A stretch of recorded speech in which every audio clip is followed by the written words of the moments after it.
Isipin mo na lang, isang bonggang kabisera na punong-puno ng ganap, biglang nag-dark mode. Hindi lang ito yung hamak na rotating brownout na nakasanayan nyo sa probinsya tuwing summer, kundi isang walang katapusang kadiliman na bumabalot sa buong bansa sa loob ng maraming araw. Ang mga kalsada, pang-horror movie na, ang peg at ang kalakalan, nga dahil walang kuryente. Ito ang tunay na mukha ng krisis na hindi mo basta-basta madadaan sa thoughts and prayers. Ang nakakabinging katahimikan ng isang naghihingalong ekonomiya ay binabasag lang ng mga generator na pilit nag-acting na parang buhay pa ang lahat. Ang mga makinang ito ang nagsisilbing huling hininga ng isang sistemang pinansyal na nasa ICU na. Ang pagkawala ng kuryente ay hindi lang basta lowbat ang paligid. Ito ang total paralysis ng bawat bayaran, bawat pabrika at bawat serbisyong akala natin ay forever na. Isang bangungot na hindi mo magigisingan. Hindi ito eksena sa isang post-apocalyptic movie o sci-fi na kwento, kundi ang mapait na realidad na sumasakal ngayon sa Havana, Cuba. Sa likod ng mga pang-Instagram na klasikong kotse at mga beach sa Caribbean, may isang bansang unti-unting nilalamon ng matinding krisis sa ekonomiya. Ang industriya ng turismo na akala mo ay laging slaying ay hindi na sapat para takpan ang nagdurugong sugat ng kanilang kaban ng bayan.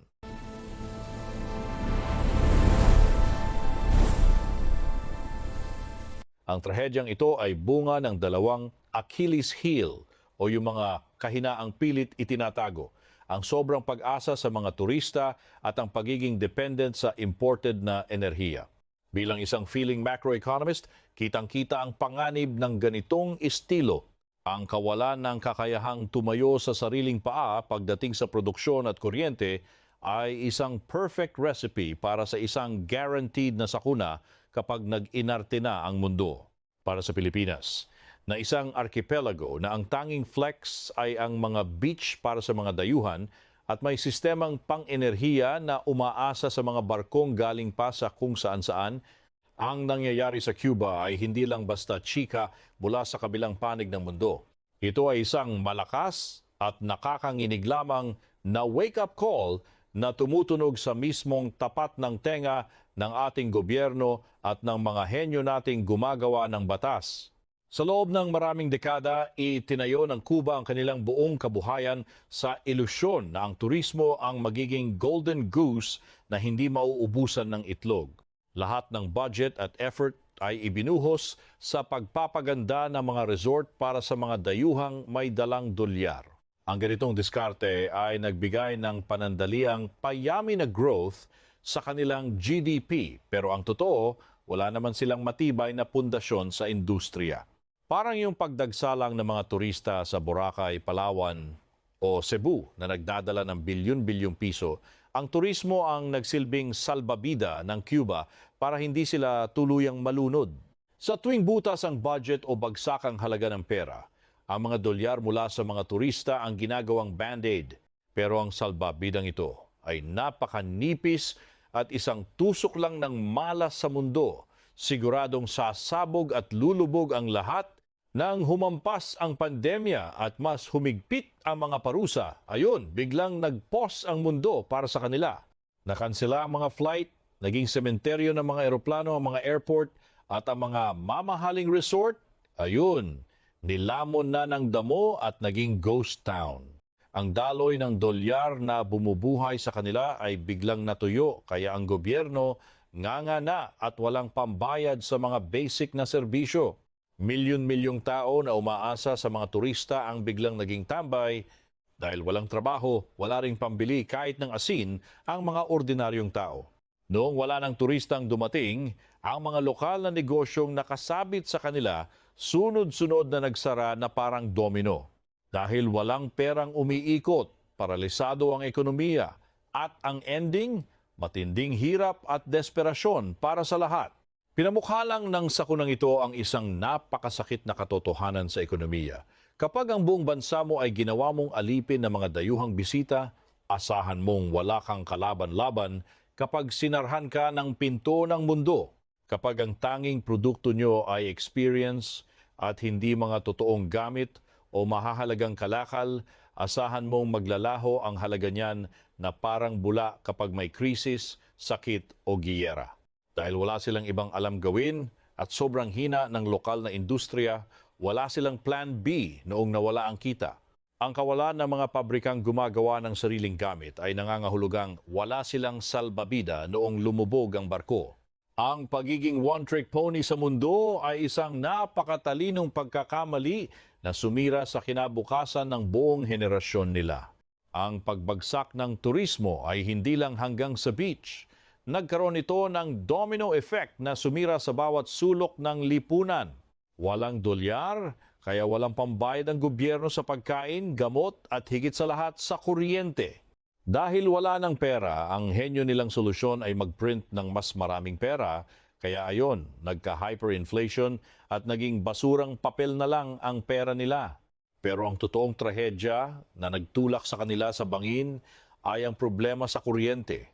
Para sa isang bansang isla, ang kuryente ay usapin ng buhay at kamatayan pero parang hindi nila alam yon. Kapag walang kuryente, tigil ang buong gobyerno. Ang hindi paggawa ng sariling enerhiya ay naglagay sa kanila sa posisyong sobrang daling apihin ng kahit sinong banyaga o ng pabago-bagong presyo sa mundo.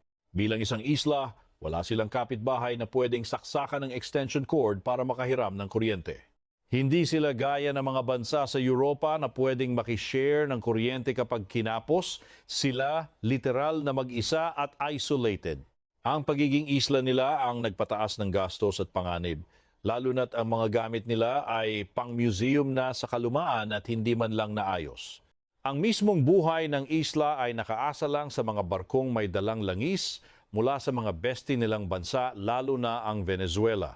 Napakatalinong diskarte ng management, isuko ang kapalaran ng bansa sa kamay ng mga dayuhan. Isang aberya lang sa dagat, konting gulo sa politika, o tinamad lang mag-export ang kabilang panig, wasak agad ang lokal na ekonomiya. Noong natuyo ang gripo ng murang langis dahil sa gulo sa ibang bansa at pagkasira ng mga supply chain, ayon, nga ang Cuba. Wala silang naitabing reserba para sa araw-araw. At lalong wala silang pambili ng mahal na langis sa world market. Ang galing talaga ng management nila sa resources, nauwi sa sakunang ngayon lang nila naranasan sa buong kasaysayan nila. Ang ending? Total collapse ng pambansang grid ng kuryente. Napakagandang buhay. Walang kuryente, kaya tigil din ang paglilinis ng tubig, kaya ang ending ay maduming tubig at sakit para sa lahat. Sarado ang mga pabrika at opisina dahil sino ba namang magtatrabaho sa dilim? Dagdag pa sa rami ng mga walang trabaho sa bansa. Ang mga inaning gulay at prutas, nabulok lang lahat dahil walang kuryente para sa mga refrigerator at cold storage. Dahil sira ang supply ng pagkain, nagkaubusan sa palengke at syempre, nag-skyrocket ang presyo ng bilihin. Gutom ang inabot ng marami dahil lang sa kuryente. Napakagandang halimbawa ng domino effect sa isang ekonomiyang parang baraha kung gumuho. Pero ang pinaka-highlight ay sa mga ospital.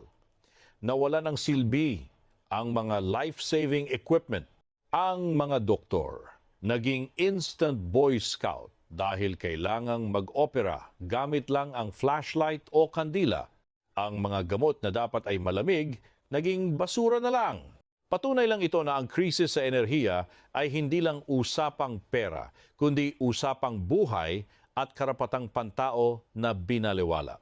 Isang malawakang failure ng sistema na nagsimula sa isang napakatalinong dahilan, ang pagiging palaasa sa ibang bansa para sa kuryente. Dahil sa kawalan ng utak at plano para maging self-sufficient, ayan ang napala nila. Isang classic na halimbawa sa macroeconomics kung paano winawasak ng mga maling desisyon ng mga nasa taas ang buong lipunan. Ngayon, tingnan naman natin ang Pilipinas. Bilang mga henyo sa dunong mundo, kitang-kita ang nakakakilabot na pagkakahawig natin sa Cuba. Parehong-pareho tayong watak-watak na isla at parehong-parehong nakadepende sa kung anong ibabato ng ibang bansa. Ang tanong na lang ngayon, gaano na ba tayo kalapit sa ganitong klaseng total breakdown? Todo flex tayo sa balita tuwing dumarami ang turista sa mga world-class nating destinasyon, pero deadma lang tayo sa katotohanang marupok pa sa relasyon nyo ang modelong ito. Isang malaking sugal ang umasa lang sa turismo para mapanatiling malakas ang ating reserba ng dolyar. Kapag nagkaaberya na naman sa mundo, nga na naman ang ating ekonomiya dahil wala tayong matibay na pundasyon para makabangon ng kusa. Ang isang ekonomiyang puro service sector lang at walang matinong base ng lokal na pagmamanupaktura o mabibigat na industriya ay parang bahay na gawa sa baraha. Tuwing umaasa tayo sa paggastos at serbisyo para kunwari lumalago ang GDP, gumagawa lang tayo ng ilusyon ng pag-unlad habang ang kakayahan nating gumawa ng mga tunay na produkto ay patuloy na naglalaho. Isang matinding krisis lang sa mundo, wasak agad ang ganitong klasing sistema. Tuwing may gulo sa ekonomiya ng mundo, mabilis na nauubos ang ating mga dolyar dahil kailangan nating mamalimos ng langis, pagkain at kung ano-ano pang materyales sa ibang bansa. Lumalaki ang butas sa ating balance of trade dahil mas mahilig tayong bumili sa labas kaysa magbenta ng sariling atin. Ang ganitong setup ay dahan-dahang pumapatay sa yaman ng bansa at ginagawang barya na lang ang halaga ng ating pera sa harap ng pandaigdigang merkado. Ang peking katatagan na galing sa bilyon-bilyong dolyar na padala ng mga OFW at kita sa turismo ay nagsisilbi lang na pantakip sa lumalalang sugat ng ating sariling ekonomiya. Ginagamit natin ang perang ito para tustusan ang ating hilig sa pag-import. Sa halip na gamitin para magtayo ng mga pabrika, planta ng kuryente, at mga pasilidad para sa inobasyon na magbibigay sana ng seguridad sa susunod na henerasyon. Sa usapang macroeconomics, ang galing nating mag-export ng ating pinakamahalagang yaman ang talino at lakas ng ating mga manggagawa habang inaangkat naman natin pati ang ating mismong kaligtasan at pang-araw-araw na pangangailangan. Napakagandang palitan, di ba? Pinapayaman natin ang ibang bansa habang ang Pilipinas ay nananatiling nakadepende at walang kakayahang tumayo sa sariling mga paa pagdating sa produksyon. Tingnan nyo na lang ang sinapit ng Cuba para makita nyo ang eksaktong mangyayari kapag biglang naputol ang daloy ng pera mula sa labas at natigil ang pagpasok ng mga imported na produkto. Isang malupit na stress test ito na nagpapatunay na ang mga bansang walang matibay na lokal na ekonomiya ay mabilis na babalik sa panahon bago ang industrialisasyon. Ang karanasan nila ay dapat magsilbing sampal at babala sa mga gumagawa ng patakaran sa ating gobyerno. Ang pagiging marupok ng mga ekonomiyang nakabase sa isla ay isang masakit na katotohanang makroekonomiko na hindi kayang itago ng kahit anong mabulaklak na talumpati o bonggang marketing campaign.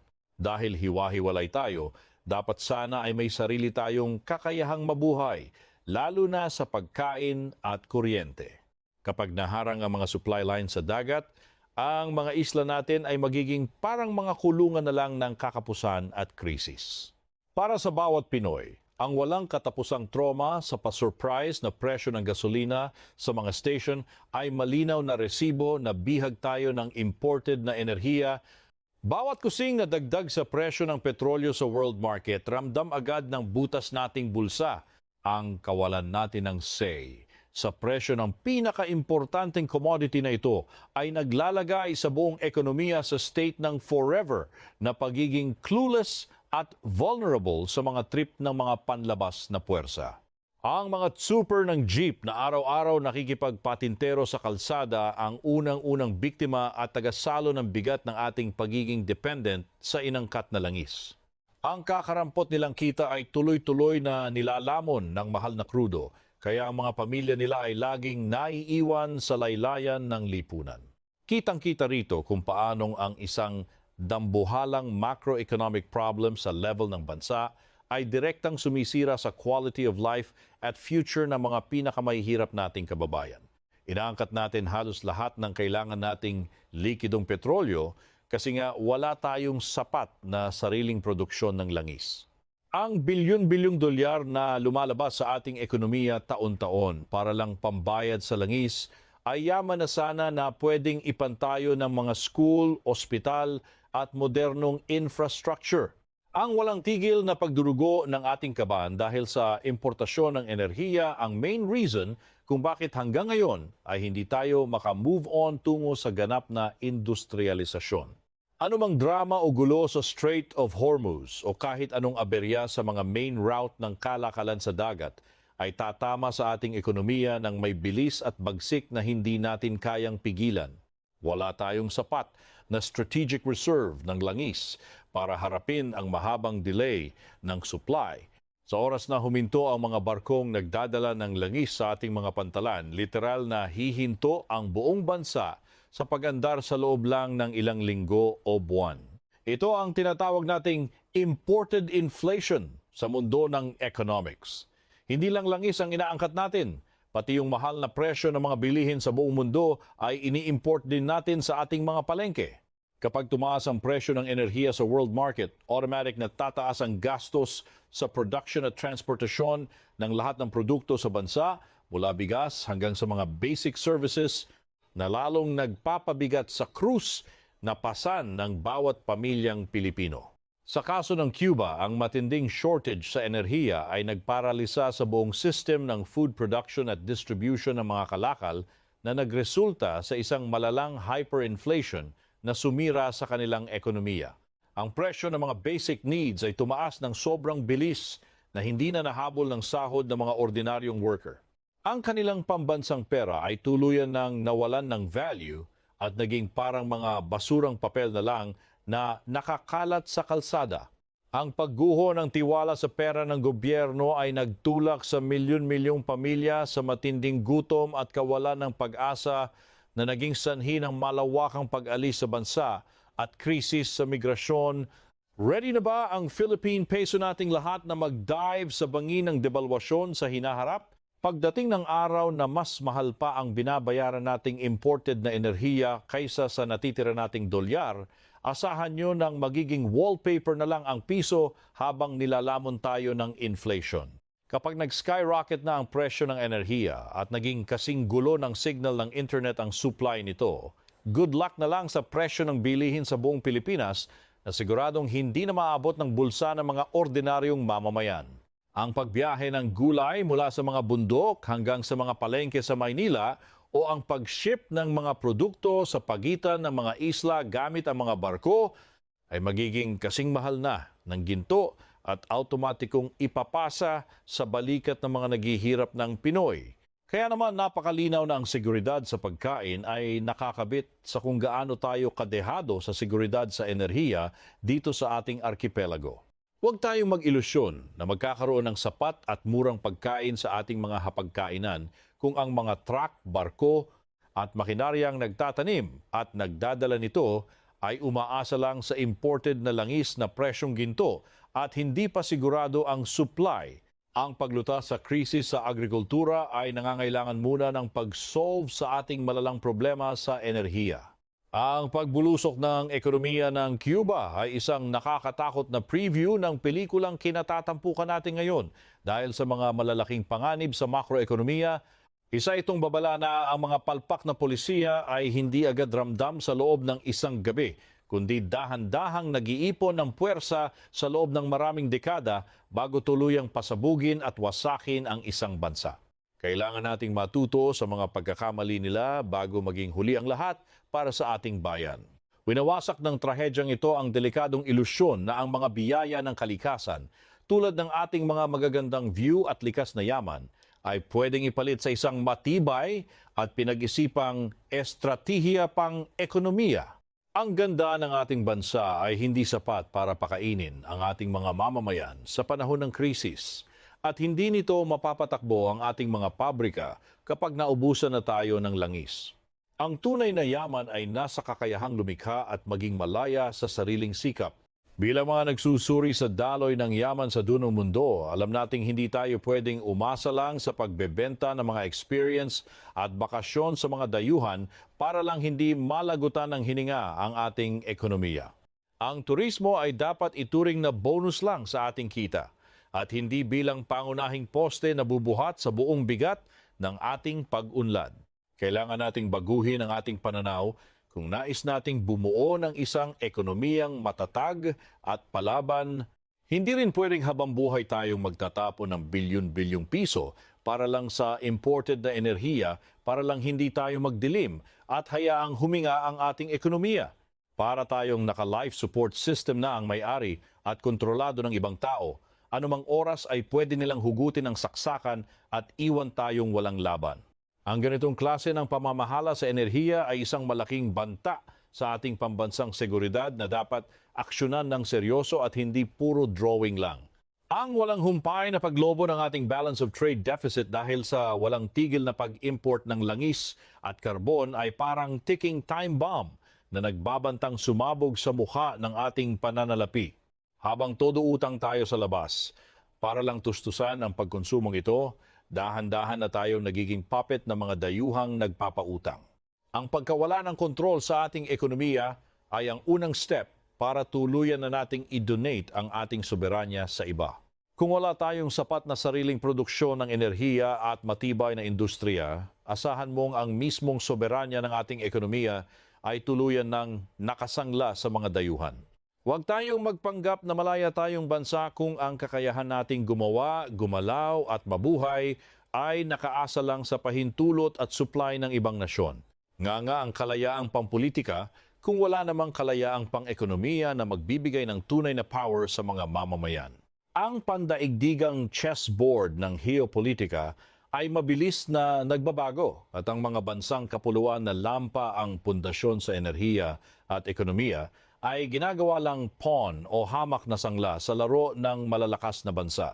Ang mga away sa pagitan ng mga superpower ay lumilikha ng mga alon na kayang-kayang magpapalubog sa mga bansang hindi man lang naghanda para hindi tayo maging biktima lang sa larong ito. Kailangan nating ayusin ang ating sariling posisyon sa pamamagitan ng pagiging self-reliant at matatag. Ang isang ligtas at maunlad na kinabukasan ay para lang sa mga bansang marunong kumontrol at mag-ari sa kanilang sariling supply chains pagdating sa enerhiya at mga pangunahing pangangailangan. Ang pagbuo ng sariling kakayahan para mag-produce ng kuryente gamit ang mga lokal na resources ay hindi lang isang alternatibo kundi isang absolute necessity para mabuhay sa mundong puno ng gulo. Ito lang ang tanging paraan para maprotektahan natin ang ating sariling ekonomiya. Ang todo-todong investment sa renewable energy tulad ng solar, wind, at geothermal power ay hindi na lang usaping pangkalikasan o drama tungkol sa climate change. Ito ay usapin ng pambansang kaligtasan at survival ng ating ekonomiya.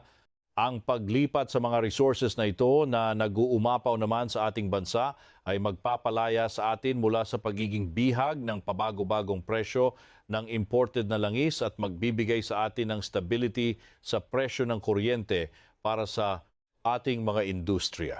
Kailangan nating bumuo ng isang matibay at multisektoral na estrukturang pang-ekonomiya kung saan ang turismo, agrikultura at modernong manufacturing ay nagtutulungan at hindi lang nagkakanya-kanya. Hindi tayo pwedeng umasa sa iisang pillar lang. Ang pagpapalakas sa lokal na industriya, pagsuporta sa mga lokal na magsasaka, at paglikha ng mga produktong may value ang tunay na daan tungo sa isang ekonomiyang hindi basta-basta guguho sa panahon ng pandaigdigang krisis. Ang lahat ng ito ay dapat nating gawin para sa pagdating ng mga hindi inaasahang pandaigdigang krisis. Walang Pilipinong maiiwan sa dilim at walang pamilyang magugutom.